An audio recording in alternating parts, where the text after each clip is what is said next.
நாட்டில் ரிச்சர்ட் உம்ரன் என்று சொல்லுகிறதான மிக பிரசித்தி பெற்ற தேவனுடைய ஊழியக்காரர்.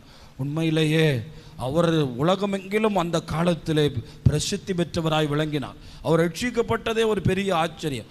அவருடைய ரட்சிப்பு ஒரு அபூர்வமான ரட்சிப்பு. கர்த்தர் அந்த மனிதனை ஆண்டவர் சந்தித்தார். சில மோசமானவர்களை கர்த்தர் சந்திக்கும் போது பார்த்தீர்கள், அது ஆச்சரியமாக இருக்கும். ஒரு கொலை செய்துவிட்டு தப்பித்து போலீஸ்காரர்களால் ஓடும்போது தான் திடீரென்று ஒரே ஒரு வீடு திறந்திருந்தது. அந்த வீட்டுக்குள்ளே நுழைந்து விட்டார். எப்பயுமே திருடன் வீட்டுக்குள்ளே வர்றான்னா எல்லா வீட்டில் கதவை மூடிடுவாங்க. ஆனால் அந்த வீட்டில் மட்டும் வாங்க வாங்க வாங்க வாங்க வாங்கன்னு ஒரு எந்திரிச்சு ஒரு தாத்தாவும் பாட்டியும் வரவேற்கிறாங்க. இந்த ஆளுக்கு எதுவும் தெரியாத வீட்டுக்கு வந்துட்டோமா, நம்ம யாருன்னு தெரிஞ்சுதான் இவங்க வரவேற்கிறாங்களா, போலீஸ் துரத்திட்டு வருது, வாங்க வாங்கன்னு வரவேற்கிறாங்களே அப்படின்னு இவருக்கு நம்பவே முடியல. உடனே அவர் சொல்றாராம், போலீஸ் என்ன துரத்திட்டு வருது, வரட்டும், நாங்கள் போய் கதவை மூடுறோன்னு கதவை பூட்டிட்டாங்களா இந்த தாத்தாவும் பாட்டியும். பார்த்தா என்னடான்னு பார்த்தா கொஞ்சம் உட்காருங்கன்னு சொல்கிறாங்களாம். என்னடா ராஜ மரியாதைலாம் கிடைக்குது, என்ன பண்ண போகிறாங்கன்னே தெரிலையே அப்படின்னு சொல்லிட்டு அந்த பாட்டி சொல்லுதான், கொஞ்சம் பொறுங்க, உங்களுக்காக ஒரு நல்ல காஃபி போட்டு வர்றேன்ட்டு. காஃபி தான் போட போகுதா இல்லை விஷம் போட போகுதா அப்படின்னு சொல்லிட்டு இவருக்கு ஒரு சந்தேகம் வந்துருச்சான். நல்ல ஒரு காஃபியை போட்டு, தம்பி உனக்காகத்தான்ப்பா நான் ரொம்ப நாளாக ஜோம் பண்ணிக்கிட்டே இருக்கிறேன், எத்தனையோ வருஷமாக ஜோம் பண்ணிக்கிட்டே இருக்கேன், நீ வருவேன்னு கர்த்தர் என்கிட்ட சொல்லியிருந்தாரு. என்னடா நம்ம பாட்டுக்கு கொலை பண்ணிட்டு ஓடி வர்றோம், இந்த அம்மா உனக்காகத்தான் ஜோம் பண்ணுறேன், நீ வருவேன்னு கர்த்தர் சொன்னாருன்னு. கொஞ்ச நேரம் காஃபியை குடித்துட்டு ஆறுதலாக அந்த அம்மா பேசி கொண்டிருக்கிறது. அவர்கள் ஒரு யூத வைராக்கியமுள்ள கிறிஸ்தவர்கள், யூத இனத்திலிருந்து ரட்சிக்கப்பட்ட கிறிஸ்தவர்கள். அந்த ருமேனியா தேசத்திலே அங்கிருந்து இஸ்ரவேல் தேசத்திலிருந்து போய் வாழுகிற கிறிஸ்தவர்கள்.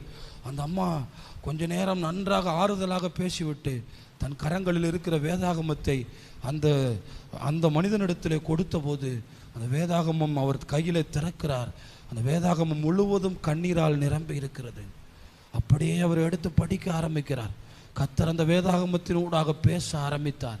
ஏசாயா தீர்க்கனின் மூலம் எழுதப்பட்ட கர்த்தருடைய சிலுவை பாடுகளை அப்படியே படிக்க ஆரம்பித்த போது அவருடைய வாழ்க்கை மாற ஆரம்பித்தது.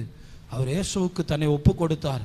குழந்தையே இல்லை என்று சொன்ன அந்த முதிய தம்பதிகளுக்கு கர்த்தர் குழந்தையாக உலக பிரசித்தி பெற்ற ஒரு ஊழியக்காரனை கொடுத்தார். அவன் தான் ரிச்சர்ட் உம்ரன் என்று சொல்லி உலகத்தை அசைத்த, உலகத்தை புரட்டி போட்ட, ஒரு மிகப்பெரிய கம்யூனிச தேசத்தை உடைத்து நொறுக்கின, கம்யூனிச தேசத்தினுடைய சிறையிருப்பை உடைத்து நொறுக்கின தேவனுடைய ஊழியக்காரன். ஒரு பாட்டி தாத்தாவின் மூலமாக ரட்சிக்கப்பட்டான். அந்த வீட்டில் அன்பு கிடைத்தது. தேவனுடைய வார்த்தையை படிக்க ஆரம்பித்தான். கர்த்தருடைய வல்லமையான பெலன் உண்டானது. இயேசுவை குறித்து சொல்லக்கூடாது என்று சொன்ன ருமேனியா தேசத்தை அசைத்தான் சுவிசேஷத்தினாலே. அந்த தேசத்திலே சுவிசேஷம் போக முடியாத இடங்களுக்குள்ளே கொண்டு போனான். ஒரு நாள் அவரையும் அவருடைய மனைவியையும் அந்த இராணுவம் பிடித்தது, ஜெயிலிலே போட்டார்கள். அவரை மிகவும் சித்திரவதை செய்தார்கள், கொடுமையின் மேல் கொடுமைப்படுத்தினார்கள். மகனை பிரித்து விட்டார்கள். ஒரே பையன். மகனை பிரித்து, மகன் ஒரு நாள் கேட்டான், என் அம்மாவை ஒரு தடவை பார்க்கும்படி அனுமதியுங்கள், ஒரே ஒரு தடவை எங்கள் அம்மாவை நான் பார்க்க வேண்டும். எத்தனை கொடுமை பாருங்கள். நாம் போகும் பாதைகளை தேவன் அறிகிறார். எத்தனை கொடுமை. பெத்த மகன் தன் அம்மாவை பார்க்க விரும்புகிறான். அரசாங்கம் அனுமதி கொடுத்தது. அவன் பார்க்கிறான். அப்பாவை பார்க்க முடியாது, வேண்டுமானால் உன் அம்மாவை மட்டும் பார்த்துக்கொள் என்று. அதோடு கூட அவங்க அம்மாவை கொண்டு வருகிறார்கள். கம்பிக்கு பின்னாக தன்னுடைய மகன் நிற்கிறான். அம்மாவை சிறைச்சாலைக்கு கொண்டு போகும்போது அவ்வளவு அழகாக இருந்த அம்மா தோளும் எலும்புமாக அந்த சிறைச்சாலைக்குள்ளே வரும்போது கத்துகிறான், அலறுகிறான், அம்மா உனக்கு இப்படி ஆகிவிட்டது என்று. அவங்க அம்மாவுக்கு சில வார்த்தைகள் மட்டும் தான் பேச வாய்ப்பு கிடைத்தது.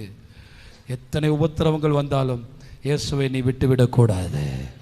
நாம் எத்தனை கடினமான பாதைகளில் போனாலும் நம்முடைய ஆண்டவர் நமக்கு எல்லாவற்றையும் நன்மையாகத்தான் செய்வார். இந்த கடினமான பாதைகளை எல்லாம் நம்முடைய பரிசுத்தவான்கள் கடந்துதான் வெற்றி பெற்றிருக்கிறார்கள். நீ இந்த இயேசுவை மட்டும் விட்டு விடாதே என்கிற ஒரே ஒரு வார்த்தையை மட்டும் சொல்லி கொண்டு இருக்கும் போதே அந்த அம்மாவை பிரித்து விட்டு கொண்டு போய் விட்டார்கள். சில காலம் கடந்தது. சிறைச்சாலையிலிருந்து வெளியே வந்தார்கள். அந்த தேசம் அவர்களால் அசைந்தது. கர்த்தர் அவரை உலக பிரசித்தி பெற்ற ஊழியக்காரனாய் மாற்றினார். உலகத்தின் பல பகுதிகளுக்கு கொண்டு போனார். அந்த சிறைச்சாலையோடு அவருடைய வாழ்க்கை முடியவில்லை. நாம் போகும் பாதைகளை நம்முடைய தேவன் அறிகிறார். அந்த சிறைச்சாலையோடு அவருடைய வாழ்க்கை, அந்த சிறைச்சாலைக்குள்ளும் ஒரு விசுவாசம் அவர்களுக்குள்ளே கிரியை செய்தது. அவர் அவர் என்ன சொன்னார் தெரியுமா? அவர் என்னை விசாரிக்கிறவர் ஆனபடினாலே என் கவலைகளை எல்லாம் அவர் மேல் வைத்து விட்டேன். என் பிள்ளையை குறித்தும் அவர் மேலே வச்சுட்டேன். நான் ஜெயிலில் இருந்தபோது என் பிள்ளைகளை கர்த்தர் வளர்த்தார். ஏனென்றால் எங்கள் ஆண்டவர் எங்களை விசாரிக்கிறவர். எவ்வளவு சோதனைகளிலே கர்த்தர் நம்மை நடத்துவார் என்று அப்போஸ்தலனாகிய பேதுருவுக்கு தெரியாதா? அதனால் தான் 1 பேதுரு 5:7 அவர் சுடலகுகளை புடைக்கிறது போல பேதுருவை சாத்தான் புடைத்தான். ஆனால் அதே பேதுரு சொல்லுகிறார், அவர் உங்களை விசாரிக்கிறவர் ஆனபடினாலே. அதனால் ஆண்டவர் எந்த பாதையிலே நம்மை விசாரிக்க ஒருவர் இல்லையே என்று நினைக்காதீர்கள். இந்த கஷ்டமான சூழ்நிலைகளில் எனக்கு விசாரிக்க யாருமே இல்லையே, எனக்கு உதவி செய்ய யாருமே இல்லையே.